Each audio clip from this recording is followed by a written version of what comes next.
Ok, alors attendez, parce que ça c'est moche. On va mettre tout ça par terre. Ok, je crois qu'on est bon.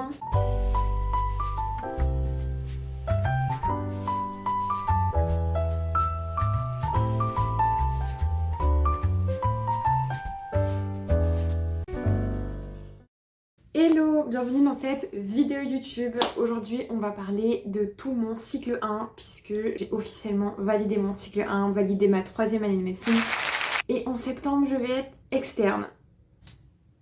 Bref, du coup moi je suis Camille, pour ceux qui ne me connaissent pas, mais je pense que la plupart des gens qui vont voir cette vidéo me connaissent déjà d'Instagram. Je suis du coup en médecine à Lille. Aujourd'hui on va revenir sur mes 3 années, la PASS, la MED 2 et la MED 3 pour essayer un petit peu de clôturer ce chapitre avant d'en ouvrir un autre avec l'externat. Du coup en fait je vais un petit peu vous expliquer comment est-ce que chaque année la PASS, la MED 2, la MED 3 s'est passée, les matières qu'il y avait, l'organisation de la fac, vite fait la méthode, un petit peu ce que j'ai fait en extra révision, toutes les assos, les jobs étudiants, enfin bref, les stages, on va parler un petit peu de tout, du coup c'est parti. Déjà pour la PASS, bon bah forcément c'est hyper difficile, j'ai dû sacrifier beaucoup de choses et j'ai été extrêmement motivée, j'ai travaillé d'arrache-pied 10-12 heures par jour au premier semestre et au second semestre. J'étais 186e sur 1600 inscrits en passe au premier semestre. Avec ce classement-là, j'étais dans le numérus, mais j'étais dans la partie qui allait à l'oral. Du coup, j'ai passé les oraux de médecine et j'ai eu médecine. J'étais du coup 9e aux oraux, donc trop bien. Mon premier choix c'était la médecine et le second c'était sage-femme. C'est d'ailleurs toujours un peu mon plan B si au cas où un jour je veux arrêter médecine. Et d'ailleurs c'est pour ça que pour le moment ma spé un petit peu de rêve c'est la gynécologie obstétrique. Du coup c'est comme je disais, c'était une année forcément très difficile où j'ai beaucoup travaillé. J'étais pendant ma première année de médecine au tutorat à Lille, tuto de Lille. S'il y a des futurs passes qui passent par là, il est incroyable. Ensuite on arrive à la MED 2 et à la MED 3. En MED 2 j'arrivais seule. Alors faut savoir qu'en fait en passe, j'avais pas de potes en première année de médecine, je connaissais des gens avec le tutorat ou avec ma mineure. Sinon en fait j'étais avec mon copain qui s'appelle Hugo, ça fait 5 ans, 6 ans bientôt, waouh, 6 ans bientôt qu'on est ensemble, bref. On a fait la première année de médecine ensemble, lui après il est parti dans totalement autre chose, il est en biologie maintenant, mais du coup on était vraiment à deux pendant cette année. J'étais hyper motivée, hyper contente d'arriver en médecine, je pensais vraiment que ça allait être génial et qu'on allait apprendre des trucs hyper intéressants. Malheureusement ça a été une grosse désillusion. En fait j'avais, tous les anciens qui étaient en médecine disaient que c'était vraiment super chill, c'est l'année, faut s'éclater et tout. Alors oui, ils ont raison sur la partie faut s'éclater. Par contre sur la partie c'est simple, c'est chill, je suis désolée, j'ai pas trouvé. Et je ne suis pas la seule, il y a beaucoup de gens qui le disent après. En fait, c'est pas simple du tout la MED 2, la MED 3. Et d'ailleurs, c'est ce que j'essaie de répéter sur mes réseaux sociaux, donc voilà. Du coup, en MED 2 à Lille, le premier semestre est quand même vraiment... Enfin, ça m'a vraiment cassée. C'est-à-dire que les matières sont pas intéressantes pour la plupart. C'était, je pense, le plus difficile, c'est... Bon déjà la difficulté des cours était quand même pas négligeable, mais ce qui était le plus compliqué c'était en fait de retrouver un rythme, retrouver une méthode après avoir passé un an tout seul, travailler d'arrache-pied 10-12 heures par jour à tout apprendre par cœur. Par contre le deuxième semestre était plus intéressant parce qu'on commençait un petit peu à rentrer dans la clinique, dans les matières de clinique, je vais vous dire après ce qu'on avait comme matière. Sachant que à Lille, je suis désolée, il pleut, j'espère qu'on n'entendra pas trop la pluie. Je viens de rentrer de vacances. Et à Lille, comment vous dire, il fait un temps superbe. Du coup, il faut savoir qu'à Lille, on a plusieurs ED par semaine. Dans cette année de MED 2, on avait une seule semaine de stage qui était en février. Pour les matières de MED 2, OS1, on avait... Attendez, je lis parce que... D'ailleurs, je vous ai pas dit, mais genre j'ai préparé mon petit truc, tout ce que je dois vous dire. Ouais, on fait les choses bien ici. On avait de la virologie, de la parasitologie, de l'immunologie, donc les bases entre guillemets physio de l'immuno, l'hématologie, de l'informatique. Alors là c'était vraiment la blague du siècle, l'informatique. On avait des TD d'informatique pour apprendre à utiliser des tableurs ou à utiliser... Bref, SSH, donc ça pareil, on se sentait vraiment très en passe. Des biostatistiques, enfin des fausses biostatistiques, en fait c'était, je sais même pas vous expliquer, je me rappelle même plus du contenu des cours, je n'ai jamais rien compris, j'ai juste appris les annales. Génétique, ensuite on avait de la BMCP et BMCT, c'est pour vous dire à quel point les matières sont chiantes. BMCP c'était genre, en gros c'était de la biochimie, donc cycle 2, Krebs, en fait clairement ce premier semestre de MED 2 c'était un fourre-tout de toutes les choses qu'on n'avait pas vues en passe en fait. La BMCP MCT, c'était un petit peu comment fonctionnent les médicaments, pharmacologie, etc. L'anatomie et la sémiologie. Au S2, ça a commencé enfin à devenir intéressant. J'ai plutôt bien aimé ce deuxième semestre, même s'il était difficile. C'était de l'endocrinologie, de la cardiologie, de l'appareil locomoteur, de la neuroanatomie et de l'immunopathologie.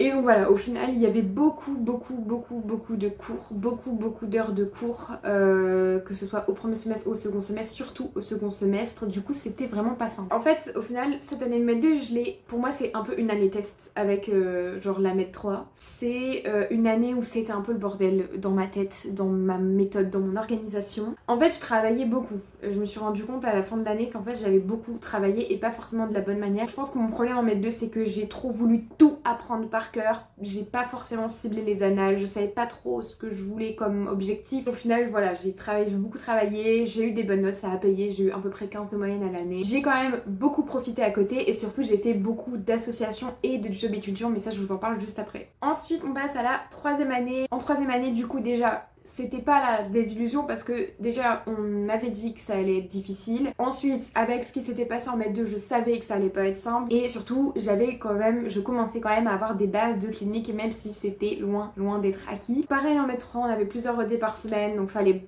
plus se déplacer. Et donc la Med 3, on arrive dans pratiquement 100% de la clinique. Alléluia, enfin des choses concrètes, des choses médicales. Et à la fois, c'était un peu à double tranchant parce que j'ai eu quand même une période, enfin ça a un peu duré toute la Med 3, où je me mettais quand même vachement la pression et je sais qu'en parlant avec plusieurs personnes, je n'étais pas la seule à me mettre la pression sur ce truc de on rentre dans le concret donc tu dois tout savoir tout de suite, sauf que bah évidemment non. Les matières de la Med 3, donc au premier semestre, pneumologie, gastro-entérologie, dermato. Ça c'est des matières franchement que j'ai bien aimées. Au premier semestre on avait aussi 2 collèges, donc urologie et néphrologie. D'ailleurs, j'ai oublié de vous dire, mais quand je vous parle des matières qu'on avait, en fait, en gros, comment ça s'organise? Il y a des cours qui sont soit le matin en Med 2, soit l'après-midi en Med 3. On peut aller en cours en amphithéâtre, ou alors ils sont retranscrits en vision, on peut les regarder de chez soi. Chacun de son tour, les gens de la promo vont venir taper tout le cours, tout ce que le prof dit, etc. Et donc ça fait la Ronéo, ce qu'on appelle la Ronéo, et toutes les semaines on a notre Ronéo, ce qui fait qu'on n'est pas obligé d'aller en cours. Et ça c'est franchement génial, heureusement qu'il y a ça dans les facs de médecine parce que sinon ce serait impossible à gérer. Donc ça c'était pour la Med 2 et pour la Med 3 évidemment on passe, il n'y a pas tout ça. Du coup je reviens au premier semestre de Med 3, donc en termes de matière on n'en avait pas trop. Hop. Ça c'est la pile de collège de la troisième année de médecine. Le premier semestre c'était du coup l'urologie que j'ai adoré, la néphrologie que j'ai pas du tout adoré.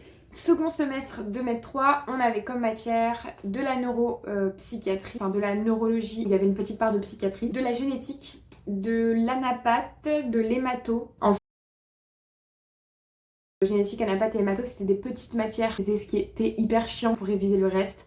Parce qu'en fait, on perdait du temps à voir ces petites matières où il fallait apprendre que les annales, enfin trop chiant. Et on avait aussi 3 collèges, ortho, rhumato et cardio. Donc ortho qui est très mal écrit, c'est pas nul mais j'aime pas. C'était pas le plus compliqué.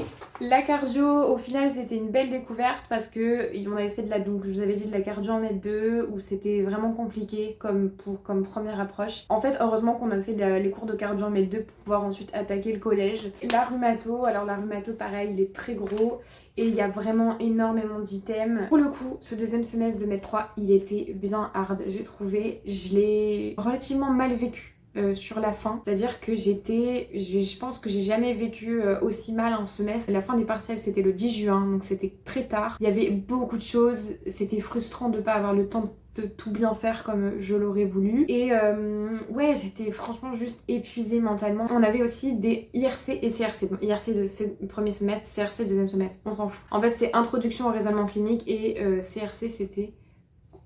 Ok... Je sais même plus ce que ça veut dire. En gros, c'était des cas cliniques tous les mardis soirs pour nous apprendre à raisonner un petit peu. En fait, en Med 3, on nous apprend à être des bébés externes finalement. Ce qui était dur, c'était au début de la Med 3, c'était de commencer de la clinique. Au départ, on est complètement perdu. On ne sait pas raisonner. On a passé 2 années à n'apprendre que par cœur, à pas réfléchir, à pas raisonner. Et là, tout d'un coup, on nous demande d'être intelligent et de raisonner face à des choses qu'on a appris et des choses qu'on maîtrise pas bien. Bref, au final, beaucoup d'heures de cours, beaucoup de matières, beaucoup de cours, beaucoup de choses à apprendre en maître 3. Mais malgré tout ça, j'ai quand même réussi à avoir un bien meilleur rythme et une bien meilleure organisation qu'en maître 2. Bon, déjà, contrairement à la maître 2, je ne travaillais quasiment pas le soir. Je travaillais très peu le week-end. Je m'interdisais pas de sortir, contrairement à la maître 2 où j'étais plus en mode ah bah non, faut que je bosse là. J'étais plus en mode bon bah tant pis, en fait on a qu'une vie, c'est parti parce que l'année prochaine c'est l'externat donc faut que je profite à fond. Franchement, je me suis beaucoup moins restreint qu'en maître 2. J'ai essayé de travailler beaucoup plus intelligemment et j'avais des meilleurs objectifs. Mon objectif de maître 3 c'était de valider à 10 et d'essayer de faire le mieux possible et d'avoir entre guillemets les meilleures notes possibles pour les collèges, pour les 5 collèges, et j'ai plus ou moins réussi. Donc j'ai vraiment plus essayé d'axer sur la compréhension, de cibler les annales, vraiment de regarder les annales. J'en suis sortie avec bonne moyenne, avec 17 OS1 et 15 OS2. Je précise que quand je dis mes notes, je ne suis absolument pas dans la compétition. Je m'en fous carrément des notes. J'aurais pu avoir 12, 18, 8, non, peut-être pas 8 parce que je serais pas passée, mais vraiment je l'ai dit parce que c'est pas un secret et que voilà, mais rassurez-vous, on s'en tape. Voilà, donc au final, meilleur équilibre, mais j'avais quand même eu en maître 3, et là c'était un peu dur à gérer. C'est les gros bad moods, les moments où je voulais arrêter mes études et où je voulais partir autre part, je voulais partir en sage-femme, ça m'est arrivé plusieurs fois. Et franchement, il y a des moments donnés où j'en avais marre, où je me disais que j'y arriverais pas, que j'avais pas ma place. Voilà, je sais pas s'il y en a qui sont passés par là en étant en maître 3 ou en maître 2. Bref, maintenant parlons des stages que j'ai fait pendant ce cycle 1. D'abord, il y a eu le stage infirmier de fin de première année de médecine. J'ai fait un stage infirmier de 3 semaines en maternité, donc pour les Lillois, c'est à Jeanne de Flandre au CHU de Lille. En suite de naissance, donc en gros, c'est l'endroit où les mamans, la chambre des mamans quand elles viennent d'accoucher. Et c'était un stage incroyable. J'ai adoré, pour le coup ça m'a vraiment motivée pour la suite et encore maintenant je repense à ce stage. En maître 2, donc je vous ai dit malheureusement qu'une semaine de stage en gériatrie. Donc moi j'étais en gériatrie dans un hôpital de périphérie. Et une semaine en gériatrie c'était pas mal parce qu'en fait la gériatrie c'est du coup la spécialité où on s'occupe des personnes âgées. C'est hyper complet parce que du coup forcément on regarde, c'est une spécialité un peu générale donc c'était hyper intéressant et j'ai pu apprendre à faire un examen clinique de sémiologie complet. Le contact avec le patient, avec la famille, etc. qui était hyper intéressant, hyper enrichissant, donc j'ai beaucoup aimé. Et en maître 3, donc au premier semestre, j'ai fait cardiologie, toujours en périphérie à Roubaix. Alors, cardiologie, c'était quand même assez technique, donc je comprenais pas grand chose. J'ai quand même pu voir pas mal de choses intéressantes et j'ai pu surtout aller un petit peu au bloc de cardio. Ensuite, au second semestre de maître 3, j'ai fait 2 semaines en dermatologie au CHU de Lille. Là, j'avais plein, on était 7 stagiaires, du coup mes co-stagiaires étaient incroyables et j'ai passé des très bons moments avec eux. Le stage en lui-même je l'ai un peu moins kiffé parce qu'en fait le service était vraiment énorme, il y avait plein de maladies de peau intéressantes à voir. Et je pense que je vous en parlerai plus en détail dans une vidéo de stage, si ça vous dit dites-moi en commentaire si ça vous dit. Bref, tous ces stages là de cycle 1, on fait pas grand chose, c'est difficile de trouver une place, on se sent un petit peu comme une plante verte, comme une merde, j'avoue. C'est pour ça que là j'ai qu'une hâte, c'est de commencer l'externat avec des stages où même si ce sera pas facile, au moins je pourrai faire des choses et être actrice. Maintenant au niveau de ce que j'ai fait en extra médecine, tout ce qui est associatif et job étudiant. Alors en termes d'associatif déjà, j'ai été tutrice pendant 2 ans, pendant la maître 2 et pendant la maître 3. Premier semestre de maître 2, je commence en tant que tutrice de pharmacologie. J'adore ce que je fais, je kiffe. Au second semestre de maître 2, je deviens tutrice et tout de suite coordinatrice. Donc en gros, la coordinatrice, c'est qui va un peu superviser l'équipe et superviser toutes les ressources qu'on fait, etc. Donc je deviens coordinatrice de l'unité photoplacentaire. C'est la matière pour les passes qui veulent sage-femme. Ensuite, en maître 3, j'ai été coordinatrice de pharmacologie. En fait, ça faisait partie des 6 matières très importantes au premier semestre de passe et du coup voilà, c'était un petit peu plus de pression, beaucoup plus de travail, mais j'ai adoré quand même. Et pareil, coordinatrice du FP au second semestre. J'ai fait le salon de l'étudiant, j'ai fait le stage de pré-rentrée l'année dernière et je refais le stage de pré-rentrée en août pour les passes là qui vont arriver en septembre. Vraiment je suis hyper nostalgique, surtout là cette année en maître 3 où j'ai vraiment pu constituer un petit groupe sur mon compte Instagram. J'ai pris tous les passes qui me suivaient et hop, je les ai mis dans un groupe Insta et je les revoyais aux séances et je les revoyais à la fac. C'était incroyable et j'ai vraiment profité de tous les moments comme ça parce que je savais que c'était la dernière fois. Non, je rigole.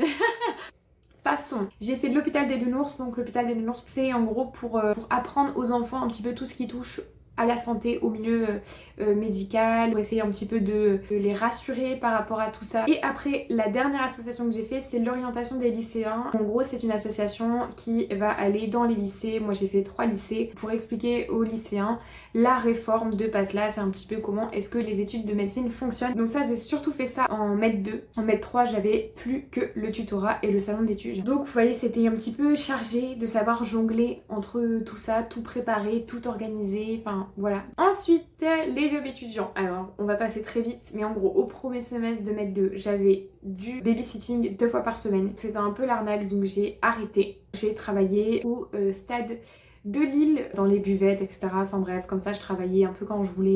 Voilà, et après tout ce qui est en extra, bah, c'est ma vie de tous les jours, toutes mes innombrables activités que je fais, tous mes passe-temps. J'ai pas mal profité de ces 2 années. Et enfin pour finir, on va parler de l'organisation et de mon ressenti sur ces 2 années-là. J'ai eu des moments up et des moments down, des moments où j'étais productive, des moments où j'étais pas du tout productive. En vrai, je suis contente de ce cycle 1, mais je suis aussi contente de les terminer parce que je suis une meuf qui adore le changement. Genre j'adore, je peux pas rester dans une routine pendant longtemps et là j'avais vraiment, enfin à la fin de la maître 3 j'en pouvais plus. J'ai hâte finalement d'être, enfin je profite beaucoup de mes vacances, on est d'accord, hein, mollo, mais c'est pas plus mal que l'externat commence en septembre, même si c'est absolument terrifiant et que je suis très stressée aussi de l'externat.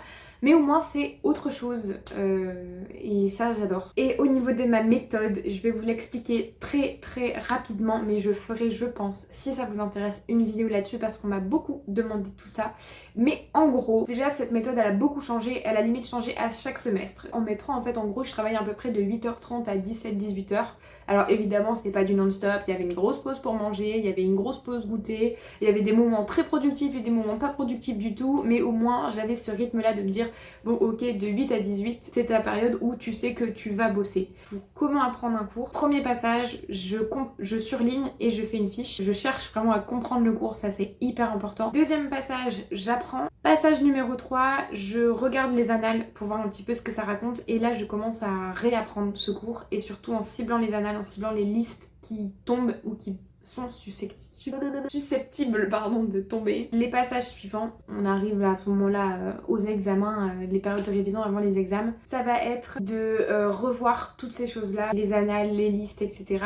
Et ensuite de faire des annales, de faire des QCM. Pour les collèges, je ne veux pas forcément développer parce que je suis qu'au début. Je ferai peut-être des vidéos à ce sujet, mais peut-être plus tard. Je me sens vraiment pas légitime de faire ça maintenant, alors que ces collèges-là, en plus, j'ai pas pu forcément bien les faire. Voilà, donc là, on a fini pour le cycle 1. L'externat arrive à grands pas en septembre. Je suis à la fois terrorisée et à la fois contente. On va rentrer dans 3 ans de concours. Et bien sûr, je vous ferai des vlogs de stage, je vous dirai tout ça. Bref, voilà, c'est la fin de cette vidéo. J'espère vraiment qu'elle vous aura plu, qu'elle vous aura appris des choses. Surtout, allez vous abonner sur cette chaîne YouTube, à partager. Allez surtout me suivre sur les réseaux sociaux, c'est-à-dire sur Instagram et sur TikTok. Écoutez, à bientôt pour une prochaine vidéo. Dites-moi dans les commentaires s'il y a une vidéo qui vous intéresserait. Je vous fais des gros bisous et à bientôt.